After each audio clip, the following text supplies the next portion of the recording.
معاویہ ابن ابی سفیان۔ معاویہ ہند بنت عتبہ کے بطن سے ابو سفیان ابن حرب کا بیٹا تھا۔ ہند پہلے فاقہہ ابن مغیرہ کی زوجیت میں تھی۔ جب فاقہہ بنی جزیمہ کے ہاتھ سے مارا گیا تو حفص ابن مغیرہ سے عقد کر لیا، اور حفص کے مرنے کے بعد ابو سفیان کی زوجیت میں آئی۔ ہند مکے کی بدنام عورتوں میں سر فہرست اور اسلام دشمنی میں پیش تھی۔ غزوہ احد میں جنگی ترانہ گا کر مسلمانوں کے خلاف جنگ کی ترغیب دیتی رہی، اور رسول اللہ صلی اللہ علیہ وآلہ وسلم کے چچا حضرت حمزہ کا کلیجہ دانتوں سے چبا کر وحشت و بربریت کی مثال قائم کی، اور اکلات الاکباد یعنی جگر خوارہ کا لقب پایا۔ اسی طرح ابو سفیان بھی پیغمبر اکرم کا بدترین دشمن اور اس سازش میں شریک تھا جس سازش کے نتیجے میں پیغمبر اکرم کو گھر بار چھوڑ کر مدینے کی طرف ہجرت اختیار کرنا پڑی۔ ہجرت کے بعد بھی حضرت صلی اللہ علیہ وآلہ وسلم کے خلاف فوج کشی کرتا رہا، اور بدر و احد اور احزاب کی جنگیں لڑیں۔ جب 8 ہجری میں مکہ فتح ہوا تو اپنے بیٹے معاویہ کے ساتھ اسلام قبول کر لیا تاکہ اپنا اور اپنی اولاد کا تحفظ کر سکے۔ اہل سنت کے مشہور عالم دین علامہ جلال الدین سیوطی نے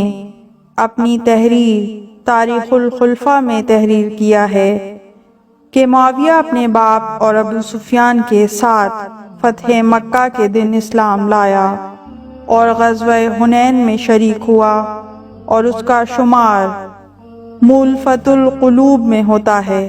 مؤلفۃ القلوب سے مراد وہ لوگ ہیں جنہوں نے اسلام کی صداقت سے متاثر ہوئے بغیر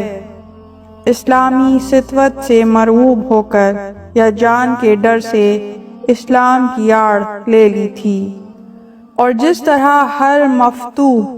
فاتح کے آگے ہتھیار ڈال دیتا ہے، انہوں نے بھی پیغمبر اکرم کے آگے ہتھیار ڈال دیے تھے۔ چنانچہ امیر المومنین علی بن ابی طالب علیہ السلام نے ان لوگوں کے بارے میں فرمایا، واللہ ما اسلموا ولکن استسلموا، خدا کی قسم یہ لوگ اسلام نہیں لائے تھے بلکہ سر جھکا دیے تھے۔ اس ظاہری اسلام کے باوجود حضرت صلی اللہ علیہ وآلہ وسلم نے انہیں اسلامی جماعت میں شامل کر لیا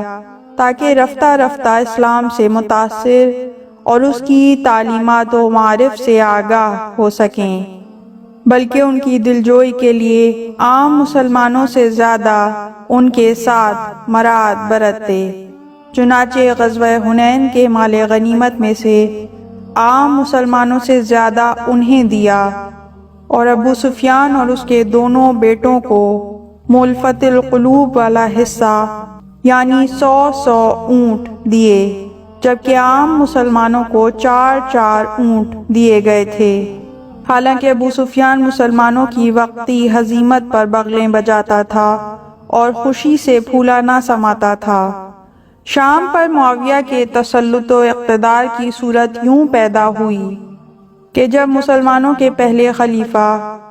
ابو بکر نے شام پر لشکر کشی کا ارادہ کیا، اور عمرو بن عاص،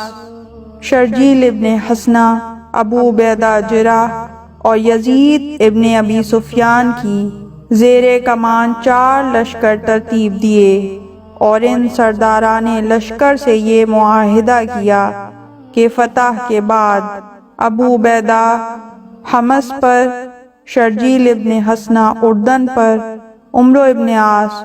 اور علقمہ ابن مجزر فلسطین پر، اور یزید ابن ابی سفیان دمشق پر حاکم ہوں گے۔ اس قرارداد کے بعد چاروں لشکر مختلف راستوں سے روانہ ہوئے اور مقام یرموک میں جمع ہو گئے۔ مسلمانوں کے سامنے رومیوں کا لشکر گراں تھا، جس کے مقابلے کی طاقت اپنے اندر نہ پاتے ہوئے انہوں نے خلیفہ سے مزید کمک طلب کی۔ خلیفہ نے خالد بن ولید کو 9,000 کے لشکر کے ساتھ عراق سے یرموک جانے کا حکم دیا اور لشکر کی تعداد 40,000 یا زیادہ سے زیادہ 46,000 تک پہنچ گئی۔ یزید بن ابو سفیان کے لشکر میں سہیل ابن عمرو اور مکے کے چند شیوخ مشیر کی حیثیت سے شامل تھے اور علم لشکر معاویہ کے ہاتھ میں تھا۔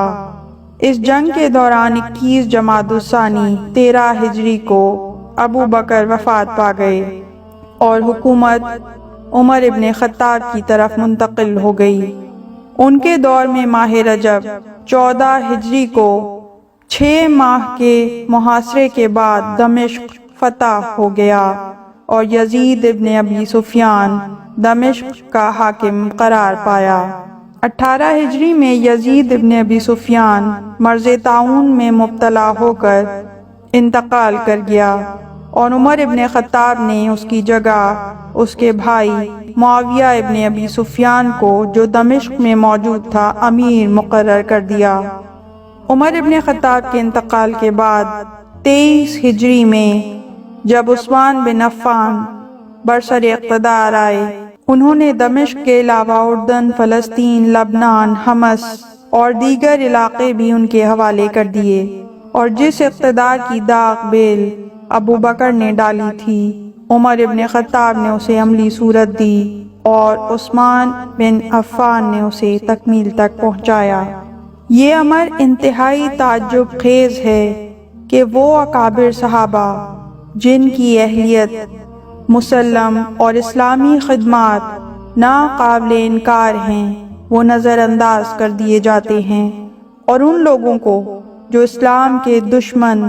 بنی ہاشم کے دیرینہ مخالف، کینہ پرور اور پیغمبر اسلام صلی اللہ علیہ وآلہ وسلم کے مقابلے میں صف آرا رہے اور فتح مکہ کے موقع پر مجبوری کی صورت میں اسلام لائے، انہیں شام جیسی وسیع مملکت کا بااختیار حاکم بنا دیا جاتا ہے۔ گویا منزل انہیں ملی جو شریک سفر نہ تھے۔ عمر بن خطاب نے معاویہ کو صرف امارات شام کا عہدہ ہی سپرد نہیں کیا، بلکہ ان کے اقتدار کے دوام و استحکام کی بھی تدبیر کر گئے، اور لوگوں کو یہ ہدایت دے گئے کہ وہ حالات میں تبدیلی رونما ہوتے دیکھیں تو ان کے گرد جمع ہو جائیں۔ چنانچہ ابن حجر مکی تحریر کرتے ہیں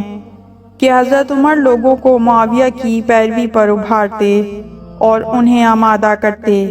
کہ جب آپس میں پھوٹ پڑے تو ہجرت کر کے معاویہ کے پاس شام چلے جائیں۔ یہ تحریر تطہیر الجنان میں صفحہ 19 پر موجود ہے۔ یہ امر کسی ثبوت کا محتاج نہیں ہے کہ بنی امیہ کے دلوں میں بنی ہاشم کی طرف سے ہمیشہ بغض و عناد کار فرما رہا، اور معاویہ کے دل میں اس موروثی دشمنی کے علاوہ امیر المومنین علی بن ابی طالب علیہ السلام کی طرف سے انتقامی جذبے کی چنگاریاں بھی بھڑک رہی تھیں، کیونکہ اس کا نانا عتبہ، بھائی حنظلہ اور ماموں ولید امام علی ہی کے ہاتھوں سے اپنے کیفر کردار کو پہنچے تھے۔ عمر ابن خطاب کی دوررس نگاہیں دیکھ رہی تھیں کہ یہ انتقامی جذبہ افتراق و انتشار اور جنگ و جدل کی صورت میں ابھر سکتا ہے، اور یہ بھی ہو سکتا ہے کہ لوگوں کے ذہن پلٹ جائیں اور اقتدار کا رخ حضرت علی علیہ السلام کی طرف مڑ جائے۔ اس صورت میں معاویہ کا اقتدار خطرے میں پڑ سکتا ہے۔ اسی لیے انہوں نے پیش بندی کرتے ہوئے لوگوں کو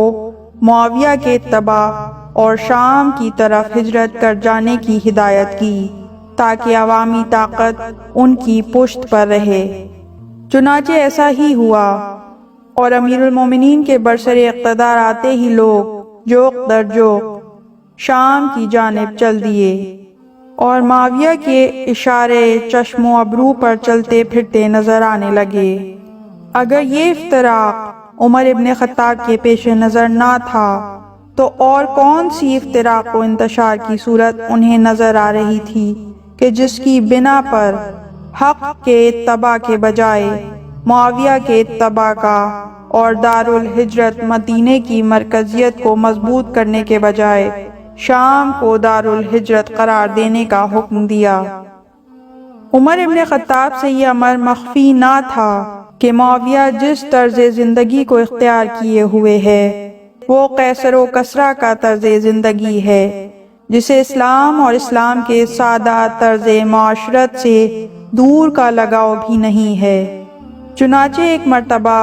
عمر ابن خطاب شام آئے تو معاویہ کے تسک و احتشام اور شان و شوکت کو دیکھ کر کہا،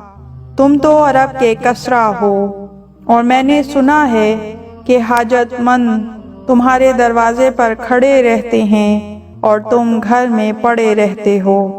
معاویہ نے کہا، ہم ایک ایسی سرزمین پر ہیں جہاں دشمن کے جاسوس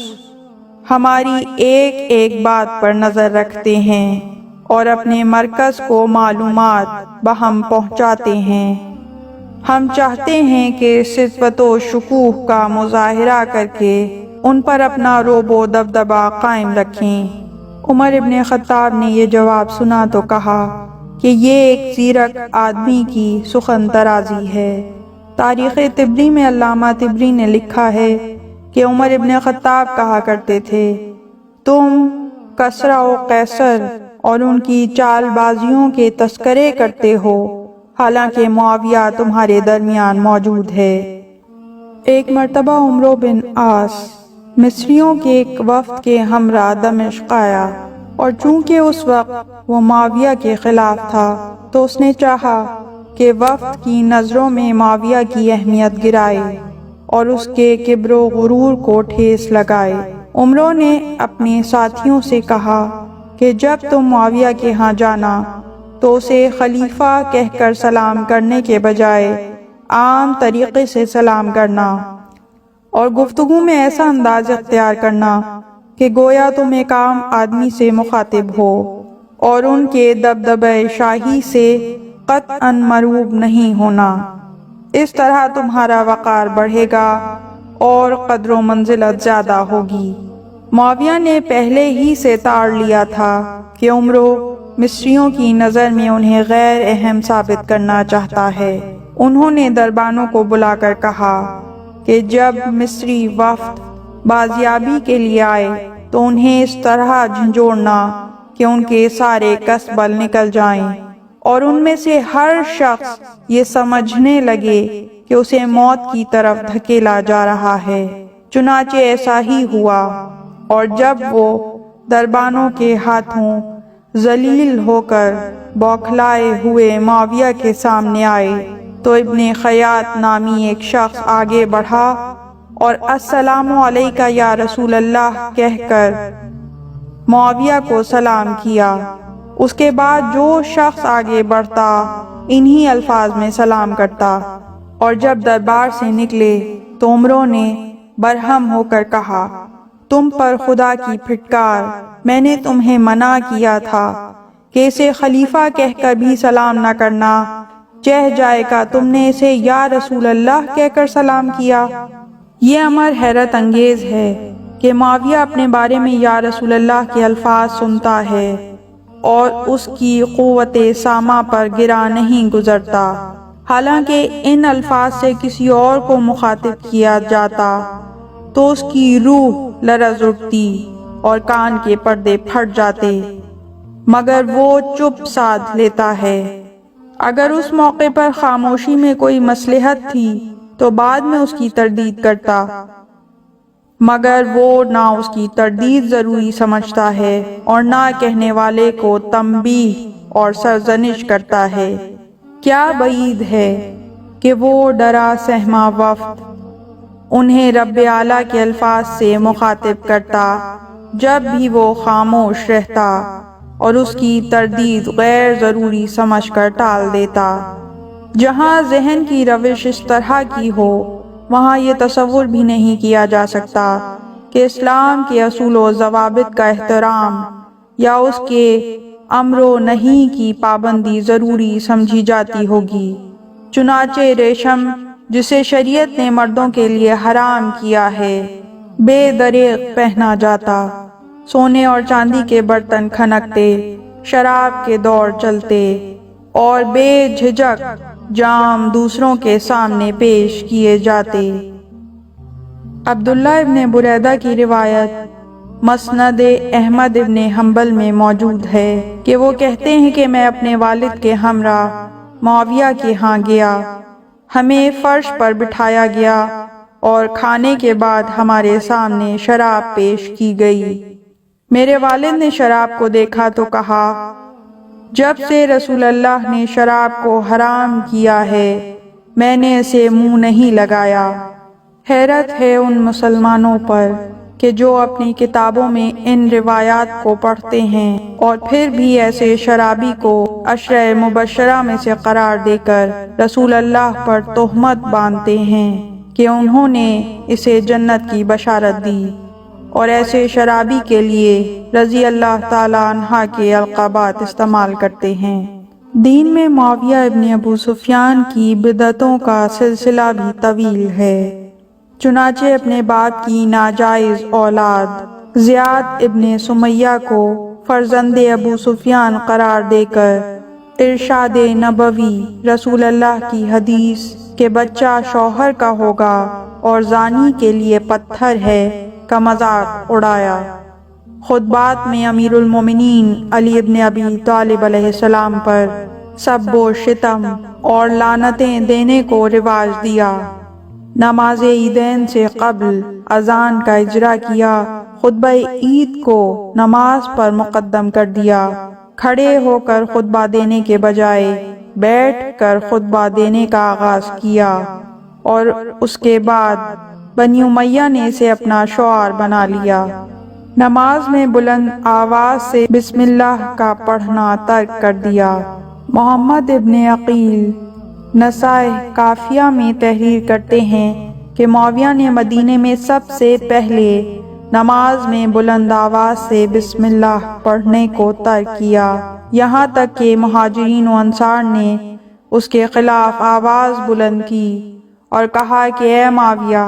تم نے بسم اللہ کی چوری کی ہے۔ معاویہ کے برے افعال و اعمال جو اسلامی قدروں کو پامال اور امت مسلمہ کے شیرازے کو منتشر کرنے کا باعث ہوئے یوں تو ان گنت ہیں، مگر اس کا اپنے بدکار اور ناہنجار بیٹے یزید کو ولی عہد بنانے کا اقدام ایک ایسا مہلک قدم ہے کہ وہ گروہ کہ جو صحابہ پر کسی قسم کے تبصرے کو برداشت نہیں کرتے، خواہ وہ تبصرے سیاستہ کی روایات پر مبنی ہی کیوں نہ ہوں، وہ گروہ بھی معاویہ کے خلاف آواز اٹھائے بغیر نہ رہ سکا اور یہ کہنے پر مجبور ہو گیا کہ ان کے اس قدم نے خلافت کا رخ ملوکیت کی طرف موڑ دیا۔ اس کے علاوہ بہت سے اصحاب رسول کو شہید کیا۔ خالد بن ولید کے بیٹے عبد الرحمن کو زہر دلوا کر ختم کیا، عبد الرحمن ابن ابی بکر کو موت کی نیند سلایا، اور سب سے بڑھ کر یہ کہ جوانان جنت کے سردار حضرت امام حسن علیہ السلام کے پاک و طاہر خون سے معاویہ ابن ابی سفیان کا دامن داغدار ہے۔ اس طرح کی مزید تحقیقی، علمی اور تاریخی ویڈیوز دیکھنے کے لیے چینل کو سبسکرائب کیجیے اور بیل آئیکن پہ کلک کیجیے۔ ویڈیو کو لائک کریں اور کامنٹس کے ذریعے بتائیے کہ آپ کو ویڈیو کیسی لگی۔ اگلی ویڈیو تک کے لیے خدا نگہدار۔